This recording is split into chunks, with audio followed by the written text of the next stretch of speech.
সাদা তিমি অত্যন্ত বিরল এবং তাদের দেখা খুবই কম ঘটে, যা এই প্রাণীদের দেখার অভিজ্ঞতাকে করে তোলে আরও বিশেষ। অস্ট্রেলিয়ার নিউ সাউথ ওয়েলসের উপকূলে, যেখানে প্রতিবছর প্রাকৃতিক সৌন্দর্য ও জীববৈচিত্র্যের এক অপূর্ব দৃশ্যের দেখা মেলে, সেখানে তিমির পর্যবেক্ষণের জন্য বিশ্বজুড়ে পর্যটকদের ভিড় জমে।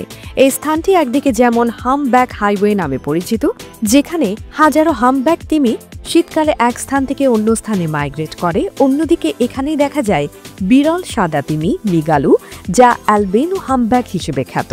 প্রতিবছর এই সময়ে হাজারো পর্যটক ও প্রাণীবিদ এই অদ্ভুত ও সুন্দর জীবনের সাক্ষী হতে ছুটে যান।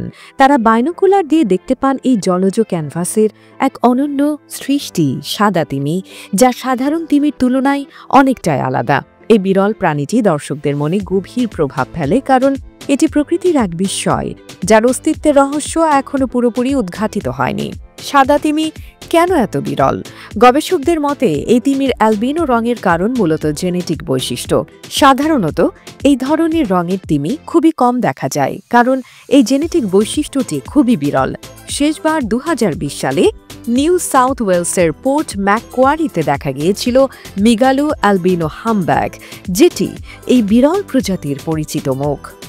এরপর থেকে আর তার দেখা মেলেনি, যা তার অবস্থান নিয়ে নানা জল্পনা সৃষ্টি করেছে।